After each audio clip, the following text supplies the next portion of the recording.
일본 여행 금지, 일본 수산물 금지 등 중국이 으름장을 놓을 때 일본은 조용히 중국의 목을 조일 준비를 끝마쳤습니다. 일본은 중국 반도체 산업에 가장 치명적인 급소를 찔렀습니다. 반도체 제조의 핵심 소재인 포토레지스트 등 소재 19종의 중국 수출을 차단한 것이죠. 쌀이 없으면 밥을 지을 수 없듯 일본이 이 마법의 액체 공급을 끊자 중국의 반도체 굴기는 그야말로 아사 직전의 패닉에 빠졌습니다. 지난달 30일 중국 관련 소식을 전하는 외신인 비전타임즈에 따르면 일본은 10월과 11월을 기점으로 중국에 대한 반도체 핵심 소재 수출을 서서히 옥죄기 시작했습니다. 일본 경제산업성은 19종의 핵심 반도체 소재에 대해 최대 25%의 징벌적 관세를 부과하고 이후 불화아르곤, 극자외선 포토레지스트 등 12개 핵심 품목을 추가로 수출 통제 대상에 포함시켰습니다. 이어 캐논, 니콘, 시네츠화학, 미쓰비시 케미컬 등 주요 기업들이 일제히 중국 내 서비스팀을 철수하고 포토레지스트 원료와 부품 공급을 중단하기 시작했습니다. 11월 한 달 동안 시네츠의 중국 수출은 전월 대비 42% 급감했다는 분석도 나왔습니다. 중국 반도체 업계는 크게 동요하고 있습니다. 중국 내 EUV 장비 1,200여 대 중 90%가 캐논, 니콘의 AS에 의존하고 있는데 일본 기업이 유지 보수와 부품 교체를 사실상 케이스 바이 케이스 승인 방식으로 전환하면서 재고는 3에서 6개월 버티는 수준인 것으로 파악됩니다. 산업계에서는 일본이 마음만 먹으면 수십 개 생산 라인을 동시에 멈추게 할 수 있다며 이를 조용한 목조르기라고 표현하고 있습니다.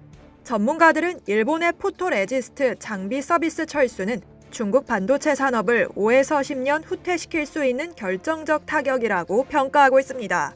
중국 정부는 지난 10년간 대기금이라는 명목으로 3천억 위안을 반도체 자립에 쏟아부었죠. 하지만 결과는 참담한 실패였습니다. 2024년 기준 중국의 노광장비 국산화율은 처참한 수준이며 핵심 소재 기술은 여전히 제로에 가깝습니다. 업계 관계자는 반도체는 나노 단위의 예술이라며 돈을 퍼붓는다고 해서 수십 년 축적된 일본의 화학기술과 장인 정신을 하루아침에 복제할 수는 없다고 꼬집었습니다. 중국의 기술력은 기껏해야 연필로 선을 긋는 수준인데 일본은 지금 나노 단위의 정밀화를 그리고 있는 격입니다. 네덜란드 ASML과 일본의 니콘, 캐논이 손을 잡고 장비 AS와 부품 공급마저 끊어버리자 중국이 자랑하던 거대한 반도체 공장들은 그저 비싼 고철 덩어리가 될 위기에 처했습니다. 전문가들은 이번 사태가 일시적 조치에 그치지 않을 것이라고 보고 있습니다. 이미 미국은 첨단 공정 장비 수출을 차단했으며 네덜란드 ASML은 EUV 장비는 물론 일부 DUV 장비까지 중국 출하를 막고 있습니다. 여기에 일본이 포토레지스트, DUV, EUV 소재 장비 서비스까지 조이는 흐름이 더해지고 있습니다.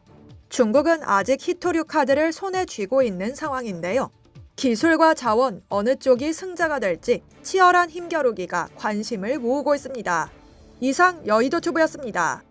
누가 영상제보로 돈 번다 그러면 에이 설마 했지? 근데 진짜 벌었어.